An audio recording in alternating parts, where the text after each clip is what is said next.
Good evening and welcome to this very special edition of Good Evening Ghana. I have my panelists arranged and we are having discussions and conversations before the program, and that's what you've just joined us in. Welcome again to Metro TV. This is Good Evening Ghana live from our studios.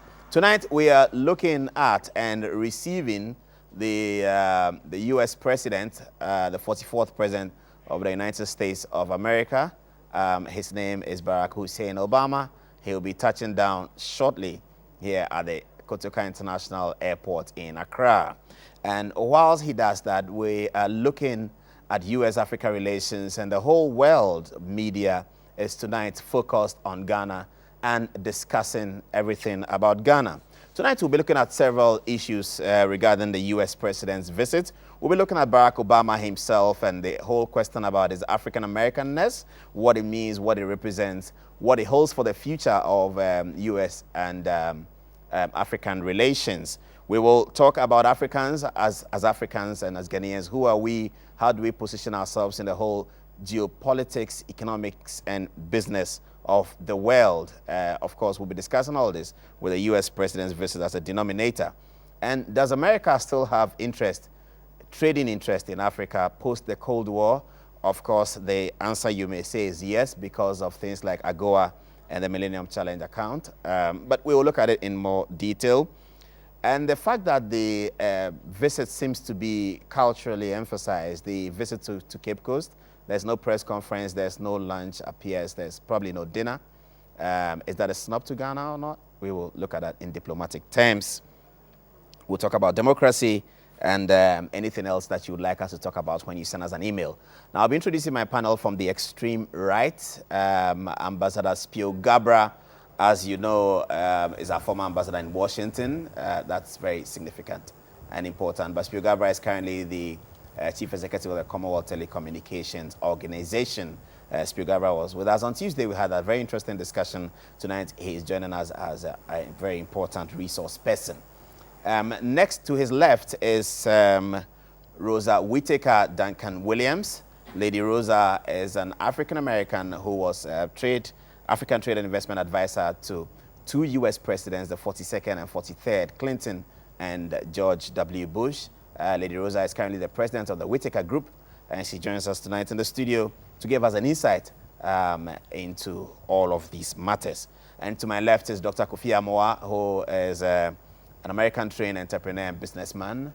When Spio Garbrah walked into the studio, he described him as the only billionaire in Ghana. I don't know whether that's true or not, but ladies and gentlemen, you're welcome to the studio. Thank you. Thank you very much. I'd like to begin with you, Ambassador Spio Garbrah, since you have been through all this before. What will be happening right now? Well, I think depending on what time the Ghanaian authorities have been given for the arrival of President Obama, there'll be a lot of hustling and bustling and shuffling around the Kotoka International Airport. That's where the focus of attention would be in terms of how media people are going to station themselves and, cameramen jostling for position. Even the cabinet ministers, sometimes jostle for position as to who gets in line first and who is next. Some will say they are senior to others. Then there are the service commanders who also have to be there. And then without knowing who else is at the airport, maybe some other senior officials of the American delegation who have come in as an advance party, either led by a senior State Department official or the ambassador to the United States also, settling in. And so it's a question of people monitoring air traffic control and what they are hearing about Air Force One. And it's just a little bit of an excitement. I don't know whether any Ghanaians have been allowed anywhere in the perimeter to be waving flags, or there'll be cultural dancing, or there might be some a military, guard of honor. I don't have those facts, but those are the kinds of things that you normally expect at about this time.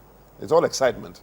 Maybe some cultural drumming and dancing and some excitement about the whole idea of the first black president of the United States hitting the soil of Ghana with his wife, his two children, who can trace their ancestry directly, hopefully to the West African region and possibly to Ghana. Lady Rosa, you have been on that flight to Africa with President Clinton. What will be happening by now? They've probably taken off in Europe and they're coming towards Africa. What's the discussion on the plane? Well, there's a lot of in-flight communications with the forces on the ground. Generally, there's a lot of excitement. It's sort of a transition mentally from the place you left to the place you're arriving. So I would imagine that there is a lot of excitement also on the plane, a lot of last-minute briefings. You know, you can see, and our president and President Obama, he likes to be prepared. So I would imagine that he is being briefed on Ghana and what to expect on his program. I would imagine he's preparing his notes and preparing his family for this exciting trip. Will they be communicating with Ghanaian officials? Oh, certainly. Is he coming with a business delegation, do you know? No, he's not coming with a business delegation as far as I know, but certainly his visit will send an important signal to businesses. This visit is of a U.S. president. It's very deliberate, and the implications of an American president visiting Africa is just phenomenal, just in terms of... Not quite for us, because less than a year ago, George Bush was here. So our tarmac has seen the Air Force One twice in less than 12 months. So what's the big deal? I think that if you look at the results from those visits, they've been tremendous. We have more aid going to Ghana from the U.S. than ever before. You have the Millennium Challenge account. You have various different initiatives, the President's Malaria Initiative, the White House Global Health Initiative. Ghana is a beneficiary to practically every program that America has to offer. More so, our engagement is at really an historic level. President Obama inherits a very strong relationship, and President Mills as well. So I think all of that is as a result of those visits by President Clinton and Bush, and as a result of the strong, just a legacy of strong engagement. Dr. Kofi Amoah, you're a businessman, and you've done business in America and now in Ghana. For you, a businessman and people who think like you, what's the big deal about the American president coming? What will tickle the business people? Well, I think it's a symbolic journey. America is an economic powerhouse. Africa is waking up. We need to improve our relationships with various economies around the world. I think that the media in America has been consistently negative about Africa. And so when we get the first African-American president to come to Ghana and to showcase the importance of what Ghana has been able to do in terms of the areas of democracy, freedoms in all its various manifestations, improving our infrastructure, stabilizing our currency, trying to improve our educational resources. I think when the American business community gets to see the distance that we have traveled, it will signal powerfully that we are ready for business. You know, when President Clinton came here and he went back, he announced to the American business community, the Ghana Stock Exchange at that time improved about 80%. He said 80% is 80%, regardless of where you do the business. So we need to establish our credentials in the financial community that the opportunities here are just as good as opportunities in Southeast Asia, in Latin America, in Vietnam. And with the president coming here and announcing to the American business community that here's one example of a Ghanaian, of an African country that is putting its house in order. And I welcome you to reach out and do business. Will Barack Obama automatically get that message, do you think? Will he automatically get that feeling that he has to tell the world that Ghana is doing great in business? Well, I think as Rosa said, you know, he's prepared. He's researched on Ghana. He knows what Ghana has done. And I think he's not just coming here to go and visit the slave catchers. He's coming here to show the rest of the world that there's one country in Africa, maybe several, but here's one that President Barack Obama, think has done very well, and we need to single them out. Do you agree with that, Ambassador Spio Garbrah? Do you think that President Obama would automatically get that message out? You were part of the group that prepared Clinton, and if he went back and said that, I mean, something was done here that gave him that impression. Will Barack Obama get the same feeling? Well, but actually, Barack Obama has had interviews that have been published about what he feels about Ghana and why he has chosen Ghana as the only sub-Saharan African country to visit on his first visit to the African continent. And he's made it quite clear that the good governance, broadly speaking, that Ghana exemplifies on this continent, the fact, as we all know as Ghanaians, that we've had 5 elections in the last less than 20 years, 2 of which involved the transfer of power from sitting elected civilian governments to opposition parties peacefully at a time when the country of his father's birth, Kenya, could not make that transition last year, and over 1,000 people were killed after the elections in Kenya. At a time when a neighboring country, Nigeria, as popular as they are, as talented as they are, could not hold an election where people actually could vote and have their votes counted. At a time when other heads of state in Africa, some have just died after being in office for 40 years, others after being in office for 30 years, and many others hanging in between military governments in Guinea or not so stable governments in other parts of the continent. His point is simply that Ghana is a good example of good governance. We in Ghana, of course, have our different understandings, appreciation of how well we are doing. Amongst parties, within parties, there can be differences, but you have to often travel outside of Ghana, or you have to be often positioned outside of Ghana, as those on this panel find themselves in, to have a better appreciation of what we have achieved in spite of our day-to-day challenges and difficulties. And it is his language clearly stated, well ahead of his visit, that I've chosen Ghana because they exemplify the best in attempts by African countries, post-colonial, to offer freedom of speech, good governance to their But that means countries. he's probably not thinking peace. about the business part, which people like him are excited The about. two go together. Without the stability and the good governance, the development is impossible. Because what you have are distorted kinds of development. There are countries in Africa, the Gabons and many other countries that I could mention, where they have relative wealth, but the wealth is not really well distributed because there's a small elite that have, as it were, monopolized power over 30, 40 years. And if you travel 100 miles or 50 miles or 20 miles outside of the capital city, you don't see very much. But here's a country where most people, from Bogatanga to Axim, from Paga to Elubo, can express themselves freely on more than 80 FM stations, where our newspapers are quite vibrant, where political parties that have elections and where people win and lose within the parties and amongst parties, people are able to concede and say, I think I have lost, I congratulate my opponent, I wish him well, and generally attempt to work with them. I think that's the kind of example that he's talking about, because without stability, you can talk to any business person.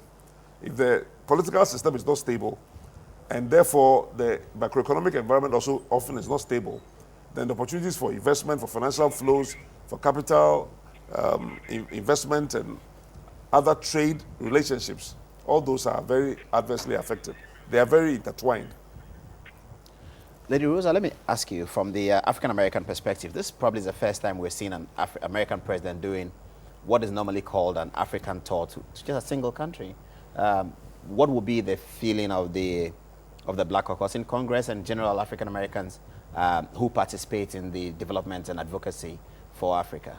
Well, I think that the general feeling among the members of the Congressional Black Caucus and the African-American community at large is we're very pleased that President Obama has decided to make this trip so early in his term.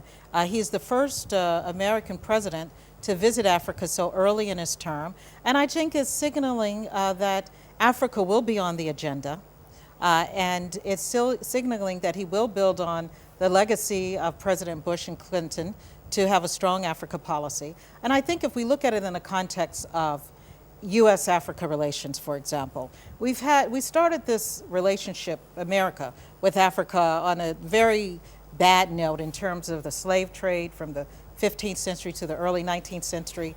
Then we went from the slave trade to a period of just neglect where America just wrote Africa off. We went from there to euphoria about the independence movement in Africa, from there to the Cold War paradigm, where we just subjugated Africa's needs, will, and interests to geopolitical interest. And then we went from there to the emergence of the development industry, which there's a debate now on whether that's been harmful or helpful, but we developed an industrial development complex. Then from there we created a paradigm of guilt and paternalism. And then President Clinton, and I was pleased to be a part of that, where we moved from paternalism to partnership. And we developed for the first time a comprehensive trade policy with Africa known as the African Growth and Opportunity Act. President Bush built that even more. And under President Bush, we saw a stronger, enhanced AGOA, as well as a comprehensive U.S. policy focused on health, agriculture. And so President Obama is now in office. And I think what we're going to see from President Obama and what he will signal in his trip is that he's going to have a strong Africa policy. I think we're going to see a stronger aid, stronger AGOA, stronger trade. And we already see some signs of it. He did increase in his budget global health by $63 billion. A lot of that money will go to Africa. He has called for a 63% increase in the Millennium Challenge account. He's called for, just at the G8 meeting, $15 billion in agriculture, and a lot of that will focus on agricultural productivity and the farmer. Those are good signs. Where we'd like to see more from President Obama is the focus on trade and investment, because that's the sustainable building block, and also smart aid. It's not enough to just have aid. The aid has to be effective and it has to be smart. I'm straight to you, Dr. Kofi Amoah. Now, what do you think about this writing in the New York Times? It says Barack is not going to talk about our problems, he's going to talk about the opportunities. Yes, for me, President Obama's trip to Ghana and Africa should awaken us to the promise of America. It is not the money that they will give us. It is not any assistance they will give us, but it's what America symbolizes. A country of immigrants, of peasants looking for better lives, pulling from their bootstraps in swamps and mosquitoes, building a great society, as President Reagan put it, a shining city on a hill. Now here in Ghana and Africa, we have abundance of labor resources, abundance of land resources. And how do we put these two together? As my brother Spio Garbrah puts it, to create capital. Now we've been fed on loans and aid since independence. And we still don't see the end of the tunnel. I think President Obama's life itself, the son of an African immigrant, married to a white woman of little means, pulling himself from his bootstraps, studying hard, and becoming the president of the most powerful country on earth. Well, just as you talk, the flight has just touched down on the Air Force One on your screen there. It's quite dark, but we will see it soon as it lights up. First to you, Lady Rosa, what will be happening in the plane at this time? Will he be adjusting his suit, or what will he be doing? Yeah, I think they'll be basically briefing him about who will receive him as he comes off the plane onto the tarmac. I think there'll be a lot of excitement. I understand his daughters have a lot of intellectual curiosity and voracious appetites for information, so I'm sure they're very excited. His wife is naturally very, very excited. She really is an Africanist.